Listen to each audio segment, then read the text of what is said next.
fun, one of the best part of my jobs is discovering new ideas, new projects that are happening out in the world, new programs, things that are making innovative inroads into the world of cancer care. So I find these people and come across these projects in all sorts of ways, whether it's stalking people on LinkedIn or going to AI conferences. Maybe they're people that I actually run into in the neighborhood, or somebody that shared with me something that they learned that helped their cancer journey. I'm really excited to bring 3 of them here today to share with you what they have and what they are creating. Each company is going to have some time to present, and then you all are going to have an opportunity to ask them questions. So someone will present, we'll open that floor for questions, and then we'll go on to the next company. We're going to try to save some time at the end so that we'll be able to answer your questions for all the things you thought of after that person stops speaking. So we're going to jump right in. First up is CaringBand and co-founder Charlie Donaldson. Charlie, the gallery is yours. Thank you, Suzanne. I'm going to share my screen so we can pull up the presentation here. Let's see. Okay, are we good, Suzanne? All right, perfect. So as Suzanne said, my name is Charlie Donaldson. I'm the co-founder and CEO of CaringBand.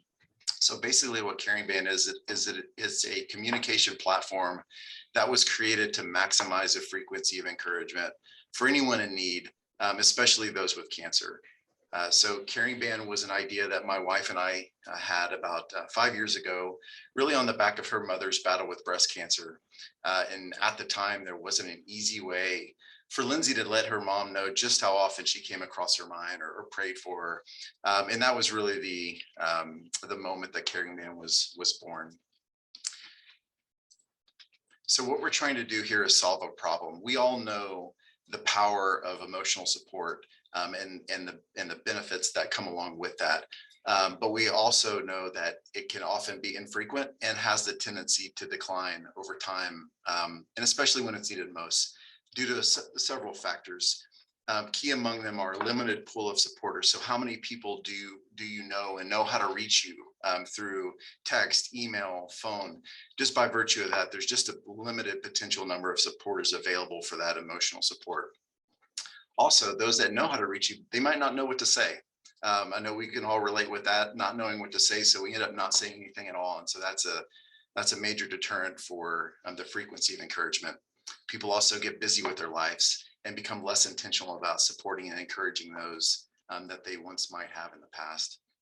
Social norms, it's not quite obvious how that fits into the puzzle, but just think of all the times that someone comes across your mind, and while you may send them a text occasionally, you might not feel comfortable doing that multiple times a day. That might be socially weird, if that makes sense. And so we wanted to mitigate that as well. And then also, virtually all communication channels available to us today are two-way in nature, which imply a reciprocation or even a burden on that person that's receiving the encouragement or that message. So a lot of times we know that empathetically, and we end up not reaching out to that person who's having a really bad day because we don't want to bother them with having to respond to a message. So to solve all those problems and to mitigate all those deterrents, we've created a solution that combines a simple notification wearable. So the CaringBand bracelet, which is basically just a Bluetooth connected notification wearable that pulses and lights up anytime preset encouraging messages are received on the CaringBand app. So what you see here are really core staples or pillars of our platform. So safety, the one-way communication nature, and then the various aspects and features that we have to encourage more encouragement, which all kind of go together in what we call internally technology with heart. I'll unpack all of these here in a second, but that's basically what we're about and what we're trying to do with CaringBand. So how it works is simple.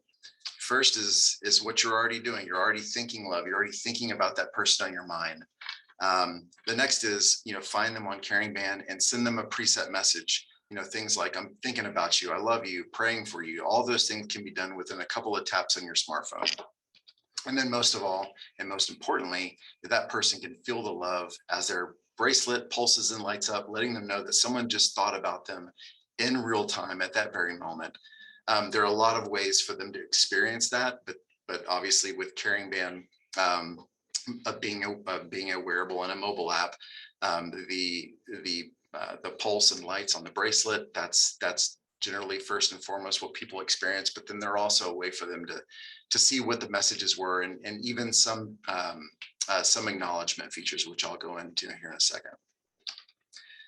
So going back to the core pillars, I wanted to really highlight these because this is what CaringBand is about, and how we designed it intentionally from the beginning. We wanted this to be a safe platform to encourage others to increase that pool of supporters, so more people can send that individual encouragement. And so part of that is you can only send and receive preset messages, and so that mitigates the risk of someone saying something terrible, someone just unfortunately saying the wrong thing, which tends to happen, especially kind of in the cancer care and cancer journey world. People just don't know what to say a lot of times. So we tried to mitigate that through thoughtful preset encouraging messages. On the app screen here, you can see just the first few that are available, but I've also included others that we make available to our user base. Over time, we'll develop features that allow users to have a more tailored experience. Let's say if it's humorous messages or maybe faith-based as well, we'll give the user base the opportunity to have a more tailored approach, really with the end goal of getting them to engage more and send more encouragement through the app. We've also developed privacy settings as well.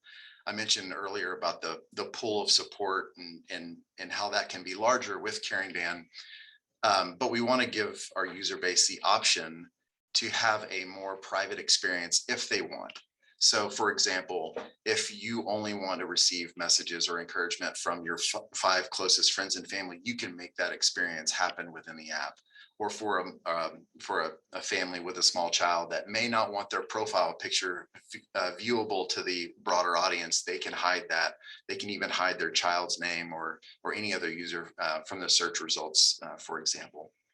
Typically what we see is most of our user base leaves the defaults open because they kind of subscribe to the notion of more encouragement the better, which is what we do. But that safety and privacy settings are there for someone if they want to leverage that. I mentioned also the one-way communication. That's kind of what CaringBand is designed to do, is for that person just to feel that inflow of encouragement and support and not feel like they have to engage in a dialogue if they don't want to. We did give the encouragement receivers the ability to acknowledge a message, and that was really the first, probably the top feedback that we received through our initial beta test. Our user base wanted to acknowledge that they received a message, so we included this little heart feature, as you can see by the message, so you can simply heart that message, and then it'll send a reciprocating push notification to the sender, letting them know that Charlie loved your message, for example. But part of the design and the kind of the one-way communication nature is how the encouragement can be experienced. So I mentioned obviously the wearable as being a key focus of that. You can see in the top right, that's an example of our pink band and how it would glow and illuminate once encouraging messages are received. It also accompanies a pulse notification too, to kind of let you know that someone just sent you a light in case it's not in eye view. You'll also get a push notification on your smartphone, similar to a text message. So here's an example of that. It says who the message was from and what the message said. We also made a strategic decision in the beginning to play nicely with other wearables in case someone didn't want to wear, an Apple Watch and a CaringBand bracelet. It didn't matter to us. We wanted that encouragement to reach that person who needed it. And so this is an example at the very bottom of someone accessing the encouragement via the CaringBand platform on their Apple Watch. This is just an example of the heart notification and the message that's received, once somebody clicks that like button. What we've also seen is that this really does a great job of nudging that sender base to create good habits around encouraging people. And so this has been a really big boon for increased encouragement throughout the system.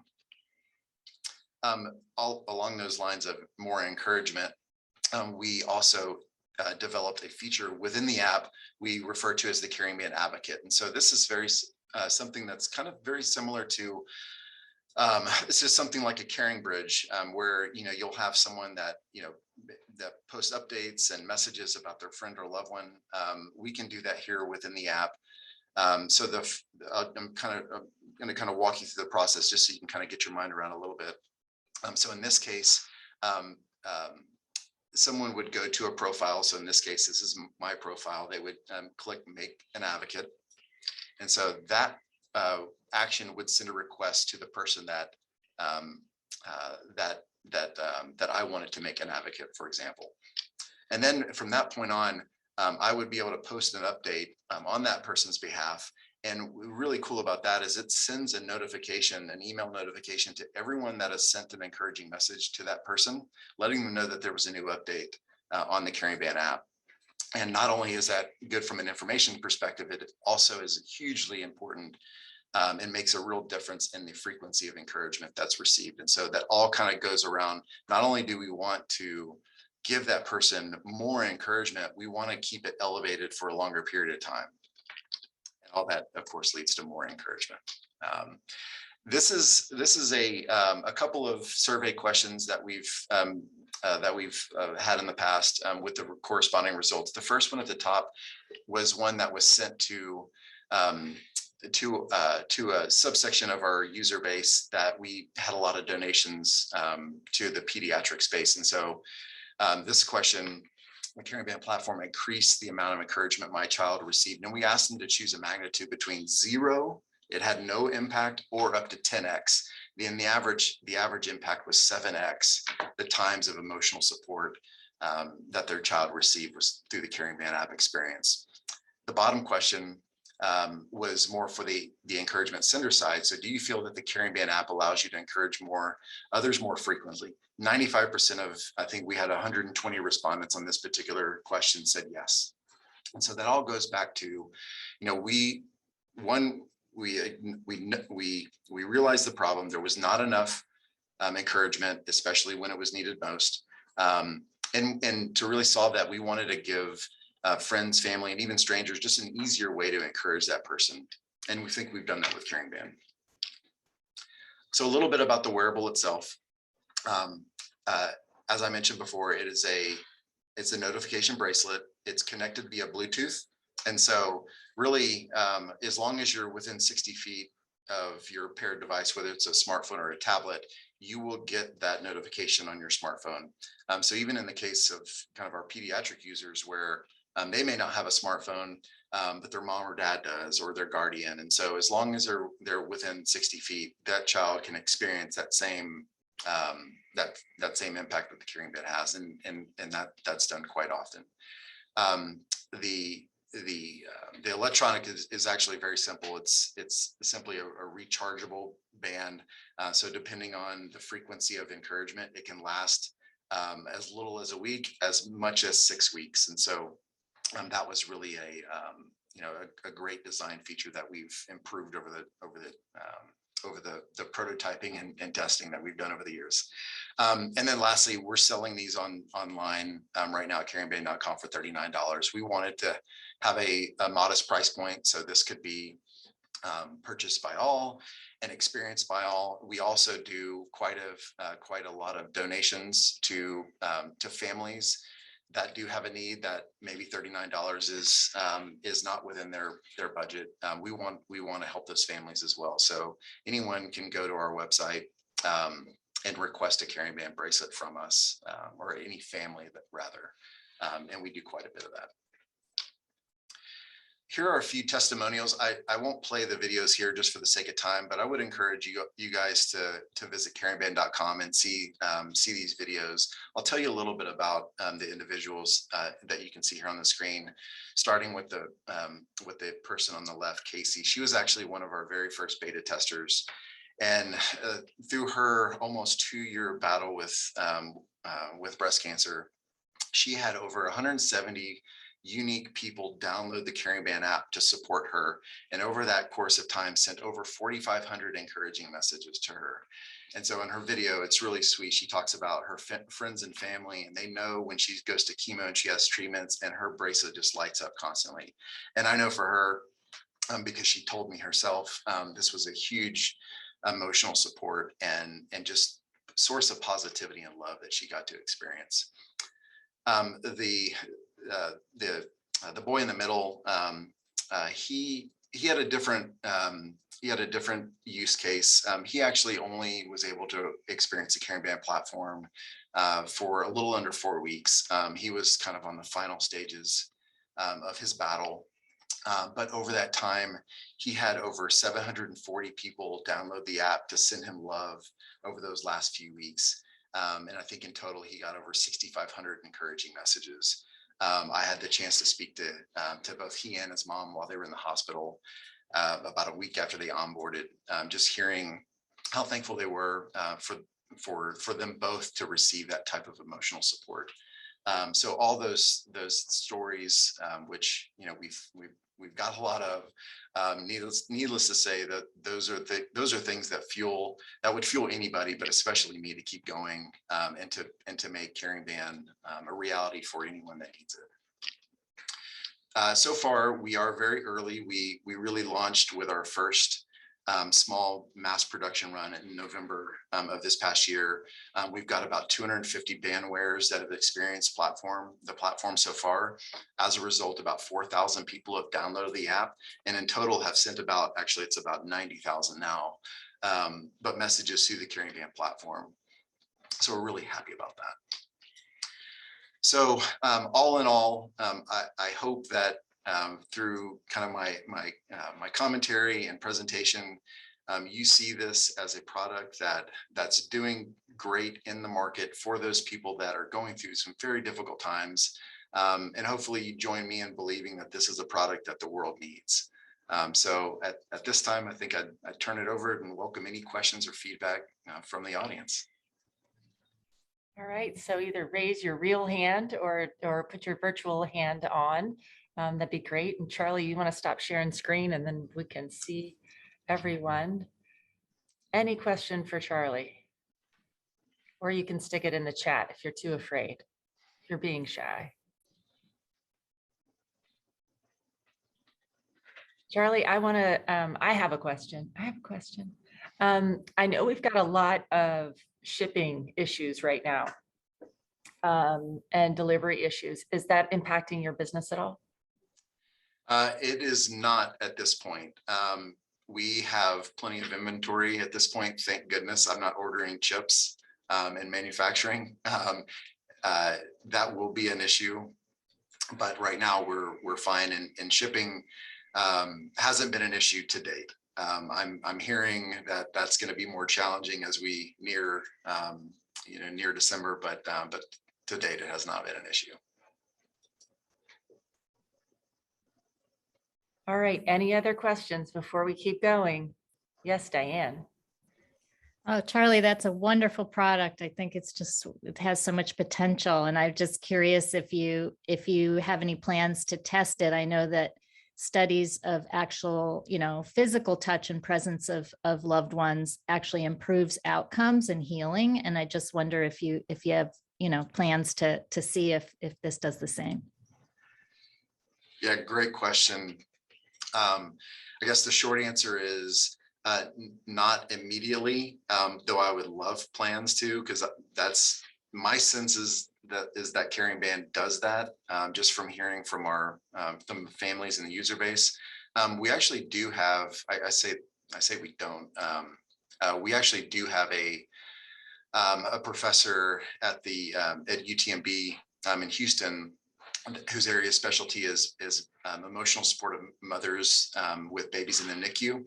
And we've had several use cases where that's been, or CaringBand has helped in those cases. And so she's looking to launch a study later in Q4, studying the emotional benefits of CaringBand on moms with babies in the NICU. But yeah, Diane, if you have any leads or suggestions on how we might go about an actual study as a kind of correlating the benefits to health outcomes, I would be more than happy to have that conversation with you. Wonderful. All right, well, Charlie, I was just curious, a wonderful idea. It's so simple and just so effective. I was just curious if you had plans for a yellow colored band. I can think of one organization that may snap them up.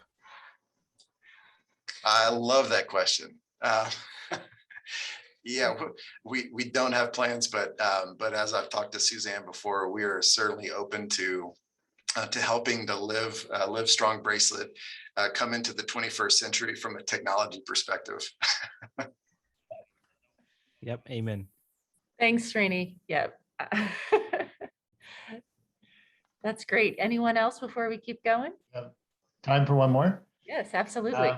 So Charlie, thanks very much. You really got me choked up there, which isn't fair because I got to present in a bit. But I think that, just thinking back, my career in the military, it took me thousands of kilometers away from my parents when my mom had her battle with cancer. And it would have been just amazing to have something like this. But what it made me think is that I would in a heartbeat make a gift of this to somebody that I knew was going to start. Do you have any way that you can facilitate a gift of this instead of somebody buying it themselves? Sure, and that's typically what we see is most of our purchases online ship to that gift recipient. And so, yeah, that's the typical use case that most people buy it for someone in need. We recently created a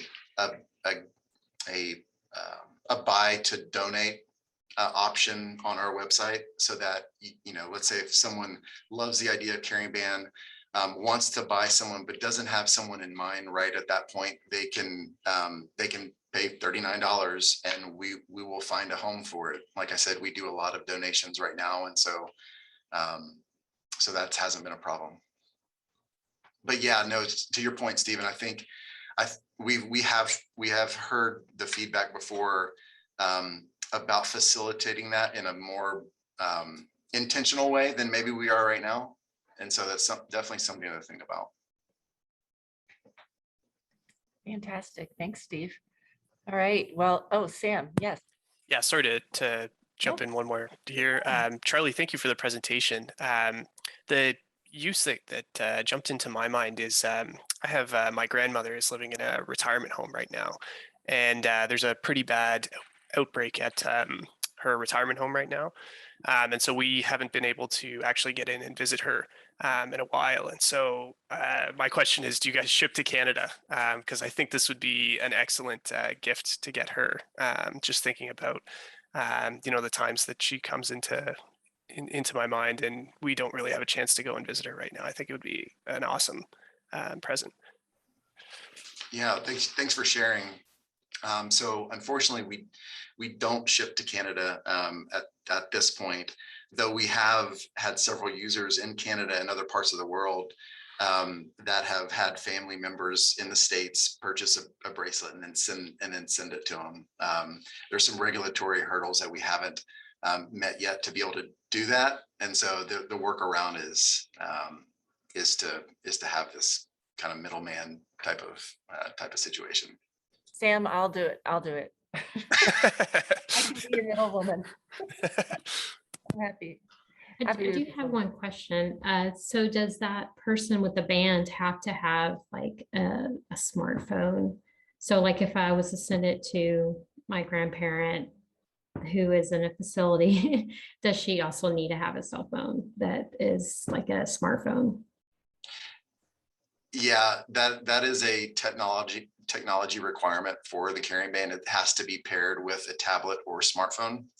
And so we've had lots of conversations and meetings with executives in the senior care space. And that has been by far the biggest challenge. I wouldn't say most, but a lot of that population owns dumb phones, if they own phones at all. And so, yeah, until we develop a way around that, yeah, right now you would have to have a smartphone. Now I have had a case, or known of a case, where a family set up a tablet for mom or dad. I can't remember which one it was, but it was in a senior living facility. They connected it to the facility's Wi-Fi. So the Bluetooth would pick up the phone, and they just left the tablet plugged in the whole time. And since it was within the same room, it was within 60 feet, the band still worked just fine. So there are workarounds, they're just not super obvious. All right, we're going to move on. So if you've got another question for Charlie, just hold on to it till we get to the end, because we've got two more amazing businesses to hear from. Next, we are going to hear from Bluenote Therapeutics and their head of behavioral science, Diane, who asked a question earlier. Diane Schumi. Diane, the gallery is yours. All right. Hi, everybody. Gosh, that's a bit of a tough act to follow, Charlie. Really nice, nice approach. And I think, we don't want to bring more tears to Stephen's eyes, but, really the suffering and the stress that cancer patients go through and survivors is really incredible. And, I've been working as a clinical health psychologist in cancer my entire career, and really on the front lines for most of it in sort of addressing cancer-related stress and distress with psychological interventions. And I wanted to start with just, telling just a brief story about one of my patients who was recently diagnosed with cancer. Her name is Jackie. And, she shares with me, like, all my patients do, just how many different sources of stress she experiences. It was first that kick in the gut to, get the diagnosis, the uncertainty around what treatment option she was going to, be given, how she might react to those different treatments. And she's currently in chemotherapy. But also those late night experiences of just kind of lying awake at night and wondering, what could happen to her, what could happen to her kids, that anxiety that just loves to come around 3 o'clock in the morning. And, she's finding herself sort of more irritable. She's overwhelmed by the number of doctor's appointments. There's just stress in so many different places for her. It's this cascading amount of stress. Just at a time when she feels more vulnerable, really physically and emotionally. She doesn't feel she has kind of the vitality, and she feels like, her legs have been knocked out from under her, in a sense. She doesn't have that sense of a firm ground that she could stand on, and a real confidence in her body, in her health. Jackie has the chance to come to a psychologist at a major cancer center. Many patients, and especially now, are having no opportunity to see a psychologist or get really the psychological and behavioral support for cancer patients. And at Bluenote, what we want to do is really revolutionize that and look at different ways. So I'll set up the concern here. And as I mentioned with Jackie, all people living with cancer have stress. I mean, cancer and stress, well, of course, all humans have stress, but cancer has a particular, good ability to deliver stress to folks. And that can lead to symptoms of anxiety and depression and insomnia and a number of other things. And, in the field, we've kind of lumped all that into this term called cancer-related distress. So it's really sort of all those sources of things that are upsetting about cancer. And we could talk on and on about a whole list of those things. And usually what we've known, and we've known this for decades, is that we can actually treat this cancer-related distress. We have very good evidence-based approaches. We have things like cognitive behavioral therapy. We have things like acceptance and commitment therapy. We have cancer-specific interventions that have been designed and tested by scientists across the world that are extremely effective for helping folks. But those interventions have traditionally been delivered in person. If you can get to a major cancer center where folks have been trained to do this. Now, increasingly, because of the pandemic, we have the benefit now. One of the few bright spots coming out of the pandemic has been this real surge in telehealth. So there is an increasing amount of this delivered via telehealth. And yet we still don't have access. So we've got 80% of all people living with cancer or cancer survivors having limited access, even with telehealth, even with the ability to address cancer-related distress with these really evidence-based approaches. We just don't have enough psychologists. We don't have enough social workers. We don't have enough psychotherapists. We don't have enough cancer coaches. We don't have enough of it, especially in sort of more outlying areas from major cities where maybe there's a major cancer center. And so, as a result of just the limited resources, the limited, personnel, but also just the burden on patients. So we've known even when patients have access to care, that it can mean another appointment in a really busy day. It can also mean that, one of my patients might come in once every few weeks. Well, what about those 3 o'clock in the morning times? What about those times on the weekends when they're not seeing someone? And what about the stigma that's been associated with mental health that thankfully is reducing quite a bit as people become more aware of the importance of mental health, but is still really, really a factor and cause people to hesitate to get help. Now, what we're finding too in the field, and this is really well documented now, is that the pandemic has really brought mental health to the forefront, not only because we're becoming more aware of it, but also because people are suffering more. There's more anxiety, there's more depression, and cancer patients have had taken a big brunt of that. And so supply and demand, that sort of mismatch is happening. Now, we don't want to ignore cancer-related distress. We've got, again, decades of research and in how impactful really untreated cancer-related distress can be. It can turn into more entrenched anxiety and depression. It can increase, medical utilization unnecessarily, or it can cause people to avoid coming to the doctor or calling or showing up for their scans. And it can also, impact health benefits long after cancer treatment is completed. Now, this is where Bluenote comes in, and this is a new field called prescription digital therapeutics. It's a way of delivering sort of medical interventions via a digital approach. And these are software-based, and they're regulated by the FDA. So they have a high bar of clinical evidence that's required to produce these and market them.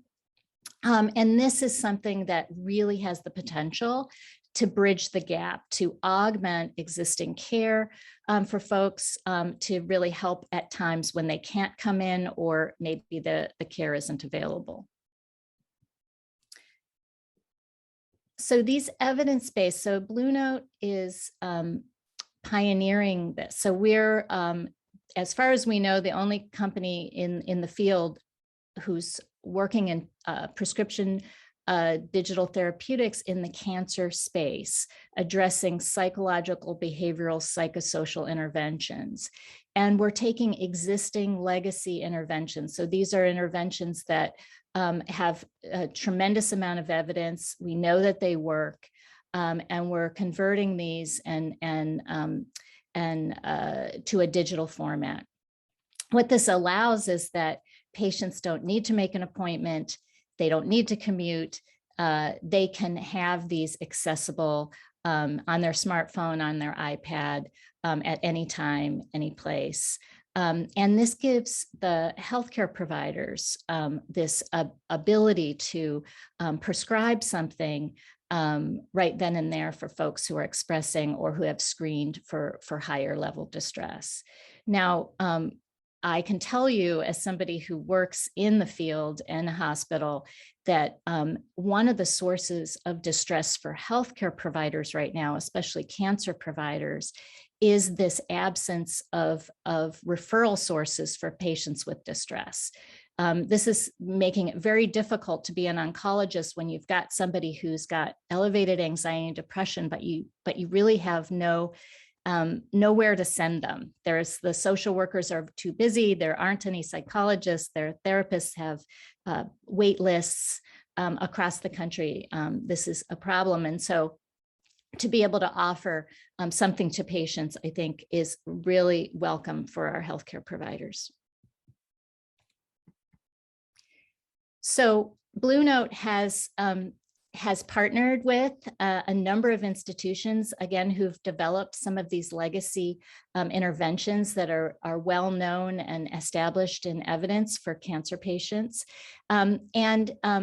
We know that all along the cancer trajectory, so anywhere from beginning when we first get diagnosed, to being in active treatment, to being in hospitals during acute treatment that can be sometimes very difficult in the case of AML, leukemia. For folks who are at late stage disease and are facing some of the existential challenges that are experienced then, as well as the survivorship phase when people are very, very fearful of the fear of cancer recurrence. That at Bluenote, we're addressing interventions that can pinpoint and focus on these different points of the cancer journey trajectory.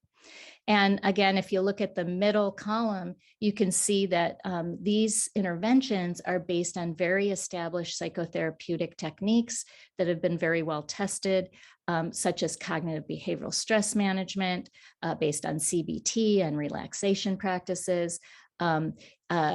Dreamland, which is focused also on CBT, as well as a very important component of psychoeducation and medical education for the patients. Meaning-centered psychotherapy, which is designed to address those existential concerns and really help patients focus on purpose and meaning. And then an approach for fear of cancer recurrence based on an acceptance and commitment therapy approach, as well as a really cutting edge neuroscience based approach to help people with selective attention modification. And you can see on the final column that we're partnering with a number of the main and major really research centers for the field.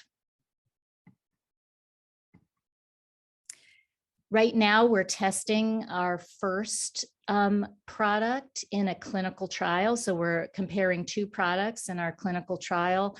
It's a registrational clinical trial. It's up and running, and we are enrolling at the sites on the left column.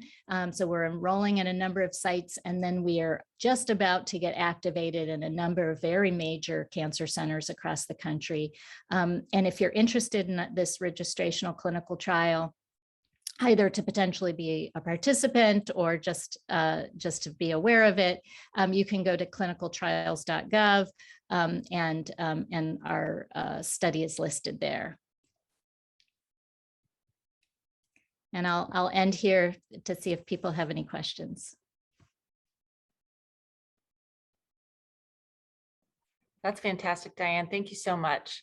All right, if you will unshare your screen or stop sharing screen, then we will open it up to the gallery to see if anybody has any questions.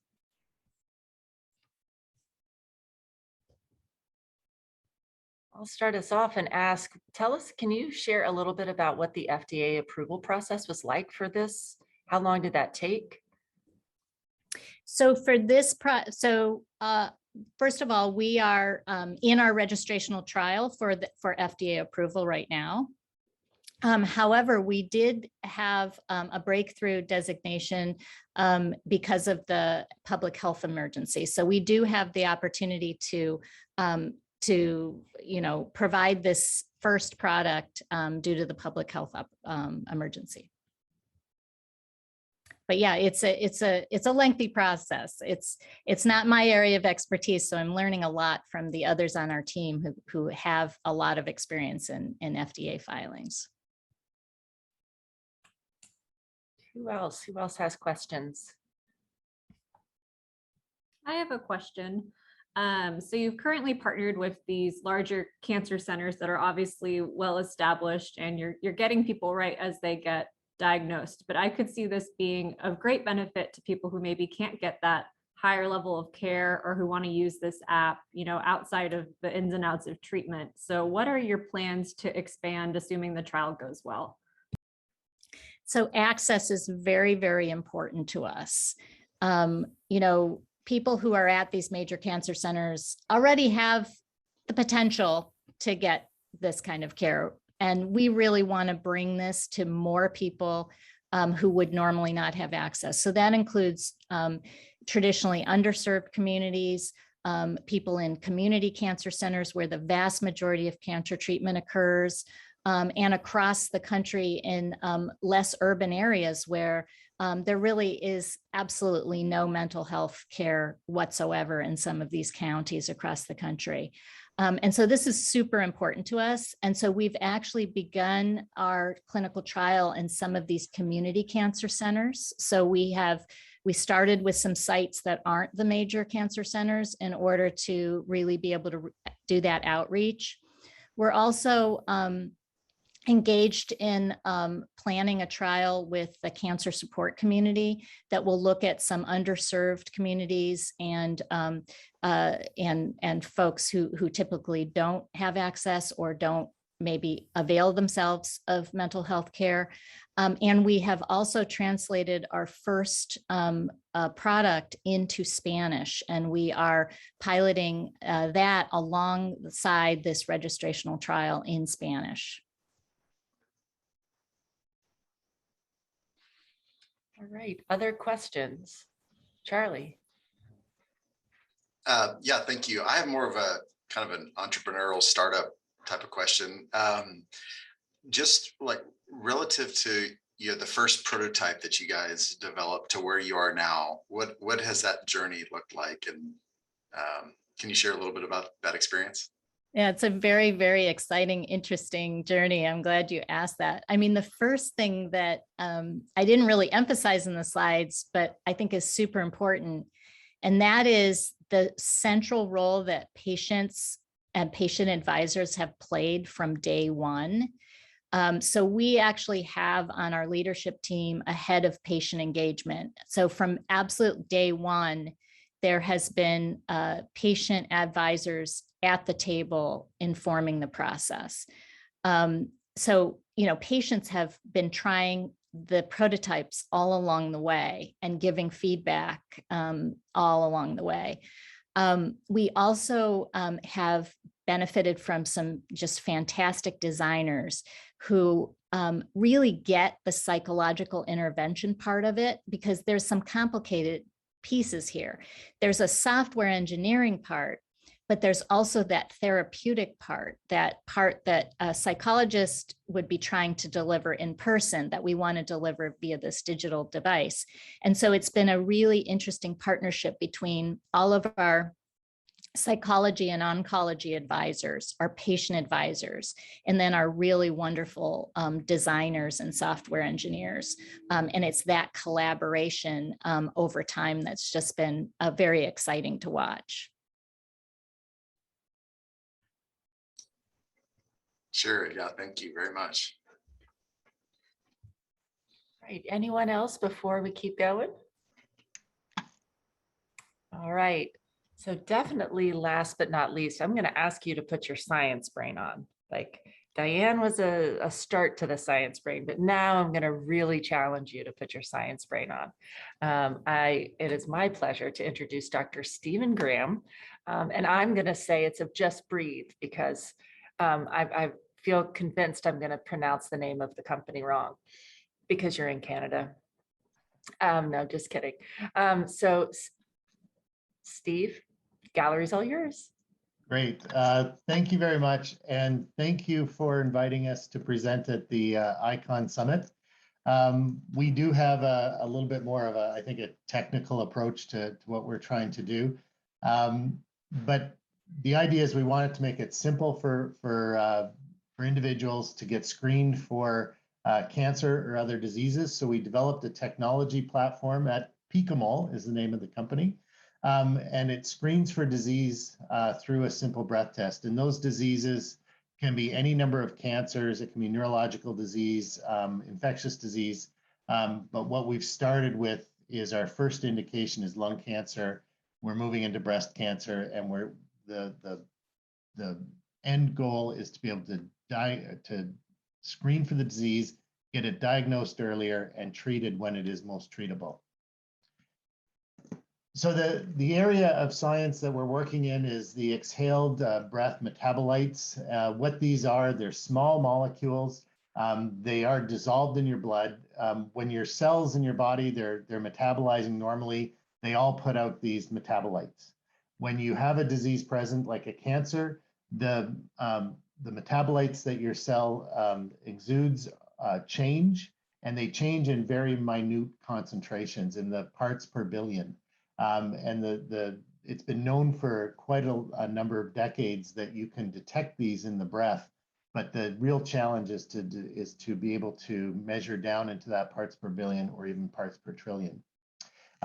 So these molecules, they travel around your bloodstream, and when they get into your lung, with the regular exchange of oxygen and carbon dioxide, these molecules come out of solution and they're breathed out. And everybody in the world does this. We breathe these things out normally every day. It's just when there's disease, there's different concentrations of them.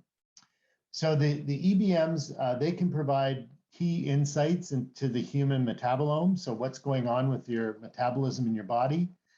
They can detect diseases in the earliest stages. And so we know that as well through previous research. And we can monitor these EBMs for disease progression over time. So recurrence of disease, that sort of thing.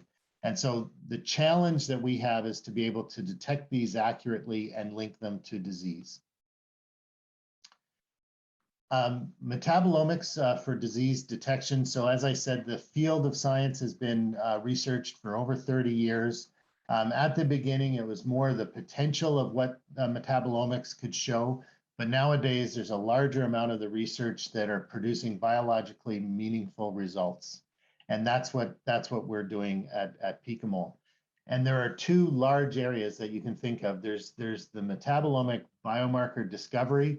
And this is the pathway by which you would discover exactly which compounds are being exhaled in your breath, and then you'd be able to look at the differences of those compounds between healthy and diseased individuals. And that's typically what a lot of the other competitors in the field are doing.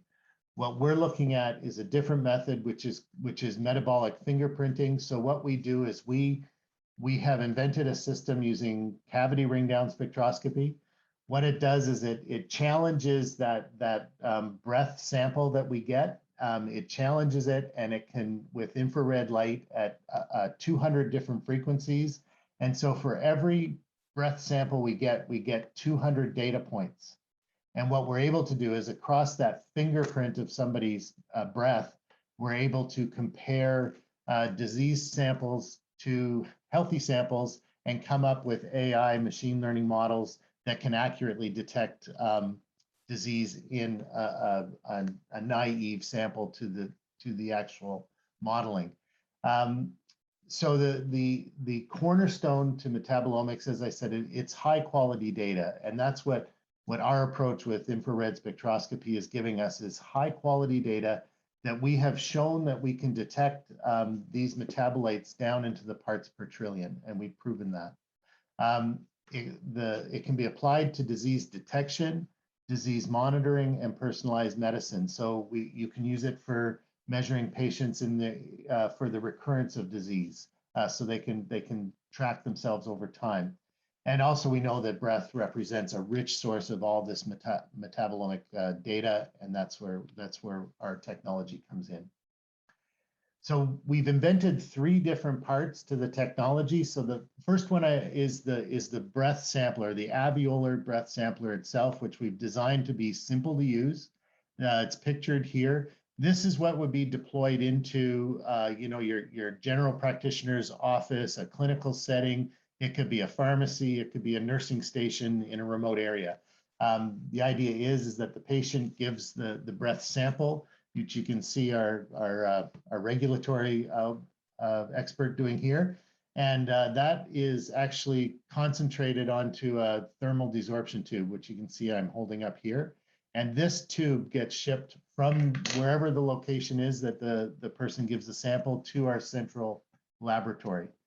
This is where we use our spectrometer, which it essentially changes the breath metabolites that are in the breath that we capture, and it changes it into that digital signature of 200 different data points.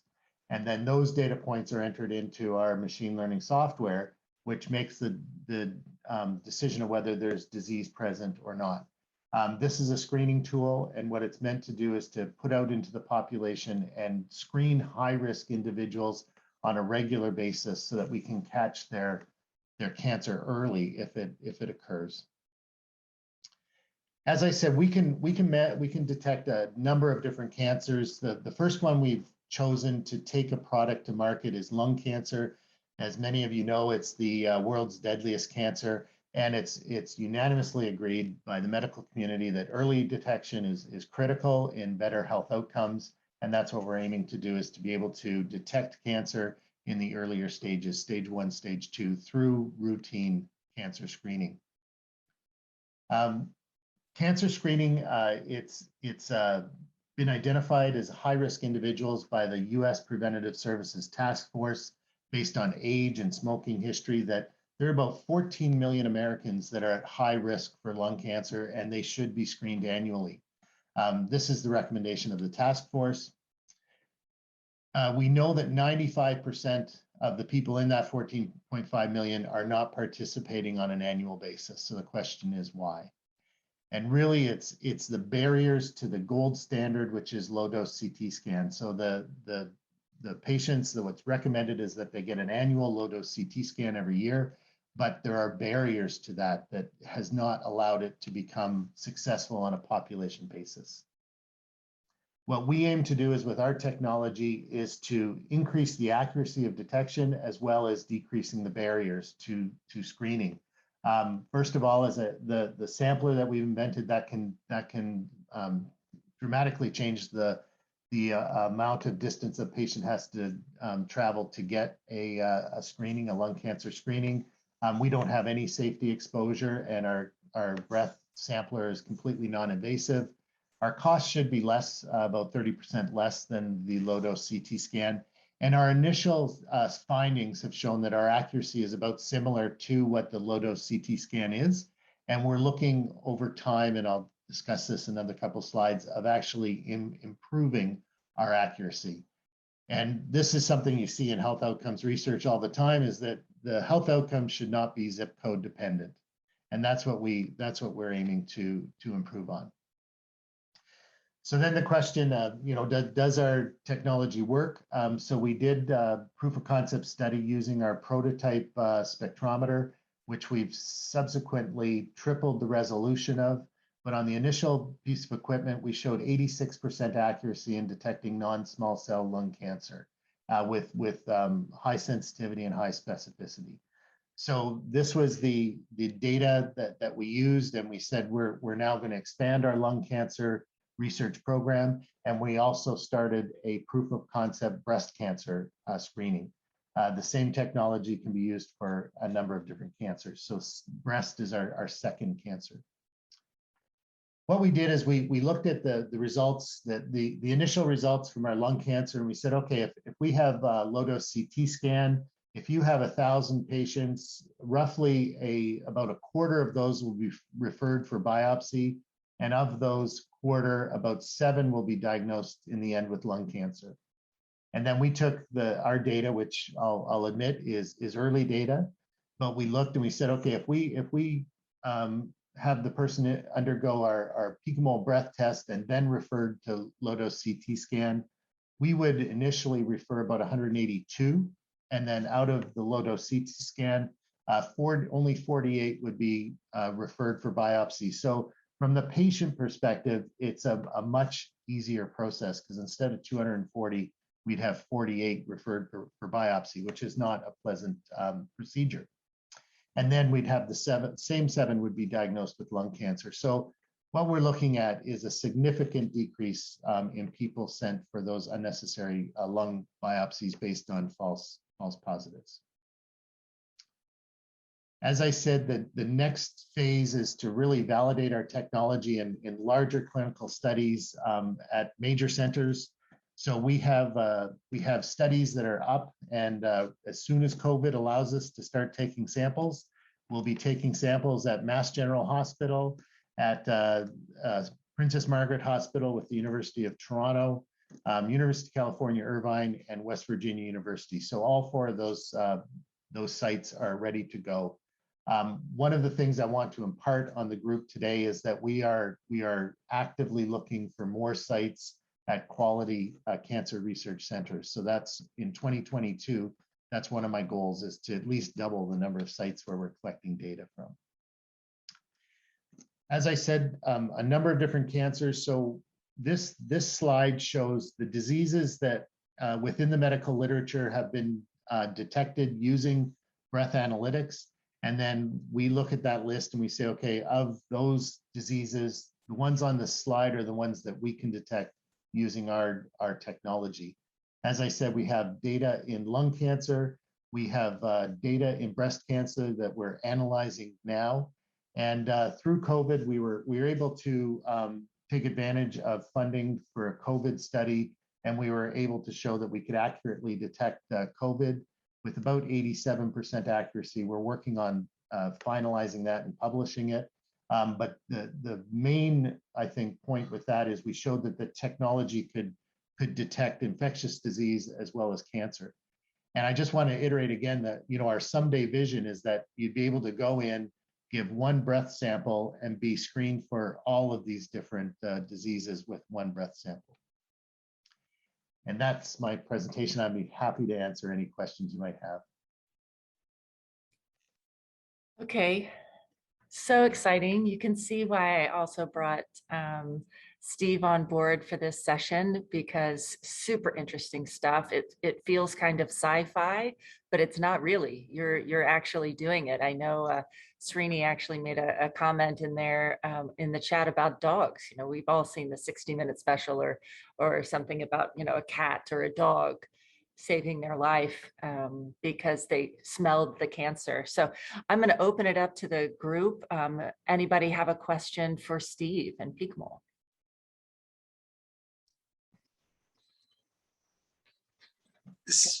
Hey, Steve. So are you fundraising, or have you fundraised in the past? And if so, what has been the biggest objection or common objections you're hearing from investors? Sure. I think the answer is we're always fundraising. That's what I figured. You know, that never ends, but we're actively in what we consider to be our last seed round. And we're going to be entering into the great world of venture capital. And I think what the number one issue is that you can see that we've got three major pieces of technology that we're trying to move through, regulatory and all the rest. And I think the biggest hurdle is around how far are you along improving the technology. So that's where, I said 2022 is really about, definitively saying this technology works, and then we're going to be able to raise more capital. But I'm literally in that period now where I'm trying to get as many results, positive results as I can to make sure I get the best value for that venture capital dollar. So yeah, it's a challenge. Yeah. Best of luck. Thank you. Can you talk a little bit about how you feel like this could impact secondary cancers? What is have you done any work on secondary cancer presentation, or do you have any plans to do that? So we haven't done it yet, but yes, we definitely do. That's one of our major strategic directions, is that we want to, it would be the process of longitudinally sampling patients. So from the time that they would be cancer-free and just keep sampling them at regular intervals, and to be able to determine if the cancer has ever recurred. One of our competitors is actually doing that right now. And so what we're looking at is to be able to take our results, which are better than theirs, and to then convince generally pharmaceutical companies that we can do that as well, and to start the process. And we have had some good response from different groups in the UK to start doing that. Yeah. But when I was listening to Diane and that stress and everything that goes on, that's what I've heard, even if you're successful in your battle with cancer, is that there's always this kind of residual stress of is it coming back? Is it coming back? So the idea that we could, just sample at a regular interval to give the patient that we don't see that it has, I think that'd be a great plus. I completely agree. KK. So I recently attended a webinar hosted by the American Cancer Society on how biomarker testing is really changing the cancer treatment landscape.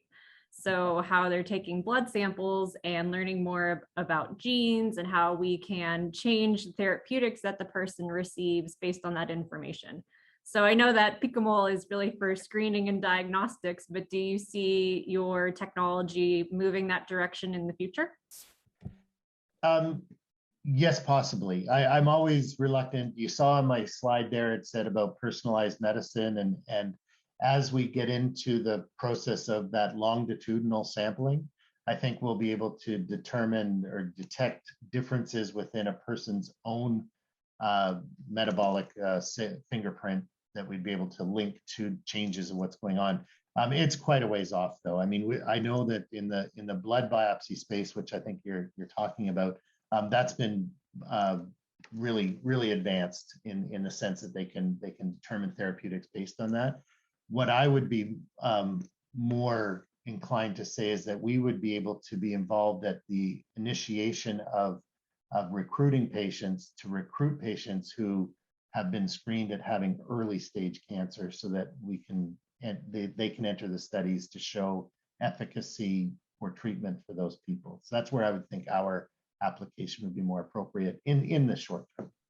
I love hearing about new things that are really changing the quality of cancer care. And that's what you guys are all doing. So we cannot thank you enough for the time that you spent with us today and sharing everything that you're doing. You're going to get to talk to us again. So, and we want to know what's going on. So we're going to keep following you for sure. So thank you, everybody.